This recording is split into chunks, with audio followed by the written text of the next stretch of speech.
I just wanted to sound a couple of cautions about fire because the fire service said there were 10 fires one night. Water and electricity can cause a lot of problems in homes, and some of the fires are caused by lightning. So I think it is advisable to put off all your mains during the lightning because once there is no transmission of power, when the lightning hits, it doesn't move. The other point is you can install a surge arrestor on your meter. Yep. Please do it so that even if there's a power surge, the arrestor will arrest it and send the current down. Number 3, try and understand the physics of firefighting. I remember the fire officials came here some time ago and they taught us that if, for example, there's fire burning and the fire is burning based on a certain fuel, adding water may not be the best way to quench the fire. So they basically explained that for a fire event, you need to deprive the fire of oxygen. So for fire, there must be fuel, there must be ignition, and then there must be oxygen. So what they taught us was that if you take a wet canaf or like a wet sack, and then you gently lower it on the fire, it would kill the fire better. And I'm giving an example. Let's assume there's a fire on your gas cylinder or your gas stove in your kitchen. People's instinct is obviously to throw water or look for a fire extinguisher. But the things they taught us suggested that always understand that depriving the fire of air is more important than trying to throw water on the fire, because the water could worsen the situation depending on what kind of fuel it is. Do you get the logic? So I think now it's very easy to do basic fire drills. Go online and just look at what you do in an emergency, particularly because of what happened on Thursday. The way we were moved out of here, the fire alarm struck, and you are not properly thinking during a fire. So if you don't have things like extinguishers on hand and things, you are going to be in real trouble. So what I'll say is that based on what the fire service has said to us, get a fire extinguisher, put one in your kitchen. Number 2, make sure your gas cylinder is not indoors. Now that is crucial, because if your gas cylinder is indoors, it could lead to a lot of problems. It could lead to a gas explosion. Now, in crowded communities, so like you go to a market space and then somebody is frying yam in the middle of Kantamanto market and they're using a gas cylinder in the middle of the market. If there's a problem, a lot of things will go wrong. So we are urging people to, by all means, make sure your gas cylinder is outside. And this is particularly important because, you see, gas is heavier than air. So you can have like a leakage of gas from the cylinder and it will settle at the base of the kitchen, right? So it's not like because the windows are open, the gas will go out. It's not, the basic thing we know about air displacement is that because the gas in the cylinder is heavier than normal air, it will settle on the ground. So if for a reason there's some fire incident, it will take over the whole kitchen and burn, right? So we are really urging people to educate themselves on fires. Fire service, please. We are willing to hear from you more in times like this, particularly because we used to think fires were only serious in dry seasons, but now even in the wet season is also more serious for domestic kind of fires. So let's all upgrade our fire knowledge. And the last thing I'll say, some of the way we build, I spoke to Johannes and he was telling me that the reason he developed his, Johannes is this guy who does windows. Yeah, he's a Ghanaian guy. He said one of the reasons he's one of the few companies that do movable windows. So you see this like bars that people do for their bedrooms. Most of them are static. You can't come out of the house. Yes. What he's done is that he's made it so you can use a key. Yes. To open and close it. You can lock it from inside. So if there's a fire incident in your room, you can gently unlock it and open the window and come out. All right. Now, this is the problem. Most people have their meters in front of their door. So you enter the room, maybe the meter is in the middle of the house at the exit. So if there's a fire on the meter at the door, and then your window cannot be open, you are trapped in the house. Yep. Please, are you following what I'm saying? So, and this is my 2x4 fire knowledge. So sometimes when you're about to build, ask a fire guy to come and assess the house and ask, what's the best place to place the meter? What's the best place to place the mains? What kind of window do I need? How do I make my house easier to reach and easier to escape from in the event of a fire? Let's talk to ACF01 Timothy Osafo Efum to give us more information about the fire situation. Good morning, sir. Thanks for your time. Good morning. My pleasure. Earlier on, we heard that on Saturday night, when you were trying to solve the Tiptoe Lane fire problem, one of our reporters said that you had 10 fire incidents that night. Is this correct? I'm not too sure of the figures yet. I've not verified. But we had a series of incidents over the weekend. And are these incidents in Accra or the whole country?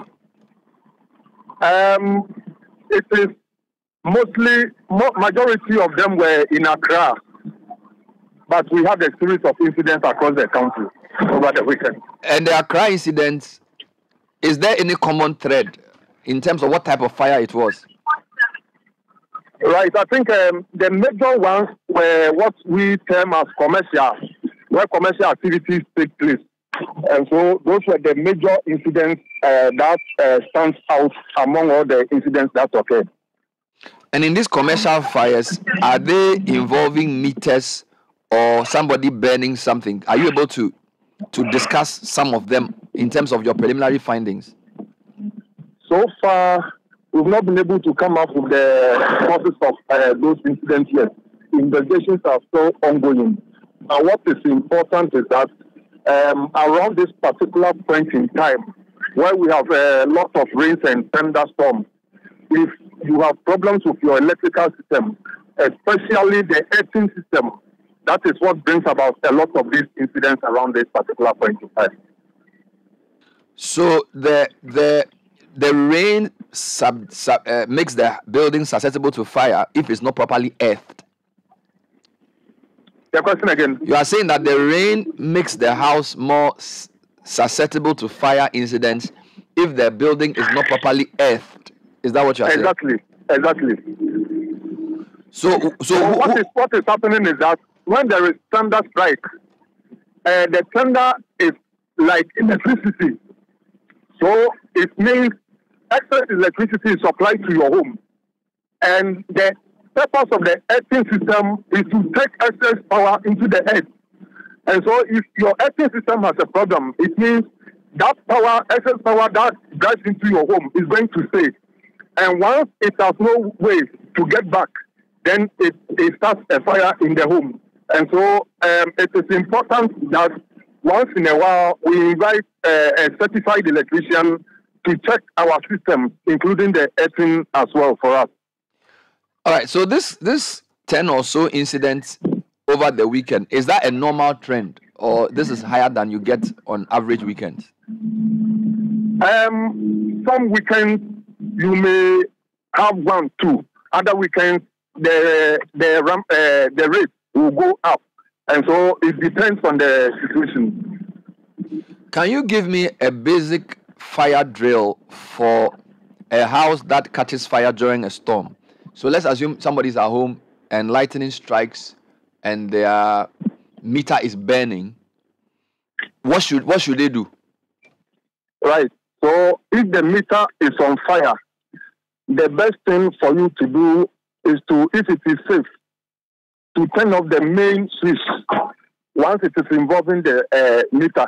If you can't turn on the switch, immediately you call the fire service for us to come in. If it is also possible for you to get in touch with electricity companies, you do so. But mostly because it is difficult to get them, because we don't normally have their contact, you get in touch with the fire service, we will then get in touch with the ECG to turn off the area so that we can also effectively do our work. It is important that anytime meters are on fire, the area is isolated. Sorry. Once it is isolated, then you as the individual can even use water on the burning meter. But to be on the safer side, as a sign of caution, don't even attempt, because you may not know whether there is still power flowing in the meter or not. So you just get in touch with the fire service and we will come in. So what you have to do is to sound an alarm for any other person in the premises to get out. Once you get out, you call the fire service. As we are coming in, then you check whether somebody is trapped in or not. So on our arrival, you just indicate to us that maybe you were four, one is trapped, and then you get us the approximate location of the person. Then we can then take it off from there. So when incidents occur, whether you can handle the incident or not, the first point of call is to get to a safer place. Then get the fire service involved. These are the two crucial things that any person should act when there is an incident in your home. Once that is done, and you have called the fire service, if you can, then you start fighting the fire. If you can't, you think that it is not safe to do so, just wait for us to arrive, and then we'll come and handle the issue for you. How important or realistic is it to expect that houses should have surge arresters, which I am told when there's a lightning strike through the meter, the arrestor can cause it to be diverted down. Is it something you expect every major house to have, or this is more realistic for commercial buildings? Mostly they are for commercial buildings, but in our homes, provided the earthing system is working, then we don't have any problems.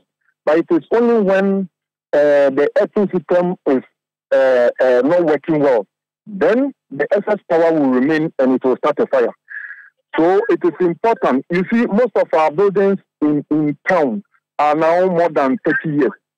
And we have not done any electrical checks on our homes. And that is one of the major reasons why when there are rains, we experience fire outbreaks. So it is important that if you are listening to me, you get a certified electrician to check your wiring systems for you. Sometimes the wiring systems are even out of date. We need to change all.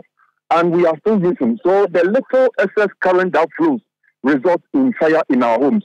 So it is important that once your home is 25 years and over, you get your electrical contractor to do the inspection for you and then implement the recommendation that comes out. When we do this, we'll be able to avoid some of these incidents that occur. Finally, in the past, they told us that the dry season was when we got bushfires. Now you are saying the rainy season too, we get fire. So which is which? So rainy season there's fire, dry season there's fire. Yes. So what is important is that fortunately, almost all of these incidents can be prevented. For example, if you check your electrical systems, then the possibility of a fire outbreak in your home when there is a thunder strike is very low. So this one can be prevented. When it is dry season, if we don't play with naked light, our system is not like in Europe where excess heat will just start a bushfire. Our system, somebody must start the fire. And so if we're able to keep to ourselves and we don't play with naked light, I don't think we'll experience bushfires as we have been experiencing here. So in both ways, whether dry or wet season, we can control these fires that occur here. Thank you so much for the education, ACFO 1 Timothy Osafo Efum, PRO. So rainy season, the lightning is the challenge. Dry season, bushfires. Now, a quick correction here. So the lightning is the electrical current. Thunder is just the noise that accompanies it. So it's not thunder that will fire you. It's electricity, lightning that actually causes the problem. Mm-hmm. So because they are generated from the same place, one is sound and one is light. Mm-hmm. Electricity. Yeah. But light moves faster than sound. So you see the light first before the sound follows later. That's why the speed of light is the fastest speed. So I think we picked a few points there. Mm-hmm. First thing to do is put off the mains. If you know where the main, in fact, a couple of things I'll say to people. If you don't know where your mains are, find it and learn to put up. When you enter any house and you live in the house, they should show you where the mains are. You go, you say, pull this thing. Right. Some people, they do it. Some people, they turn it like a doorknob. Mm-hmm. For some, you just pull some buttons down. There you go. It's very important. Now, where those mains are, it's not exactly where the meter is. Mm-hmm. Meter is usually outside, but the mains will be inside somewhere. put off the mains as your first step. Number 2, it says try and put off the fire if you can, but call the fire service immediately. In fact, you should call the fire service before you try and put off the fire. I would say get out of the building first. Oh yeah, but depending on what kind of building it is, right. you know. And I really wanted to talk about these days, Sky. A lot of buildings have become prisons. Yeah. And I can't emphasize this enough because of the, you know, some of the incidents we hear where you hear a child and their mother or somebody's in a room and they get bent, they can't escape. Because the way we build the building, we don't have fire escapes. We don't have proper windows that you can escape through. And you know, for those of us who spend a few years in advanced countries, they take fire drills so seriously. Sky, you can be sleeping at 2 a.m. Once you hear the fire alarm, you are supposed to come out of the room and go and be at the fire assembly point. It's for your own safety. They do those drills regularly so that in the event of a fire, we know what to do. Here, we don't practice anything.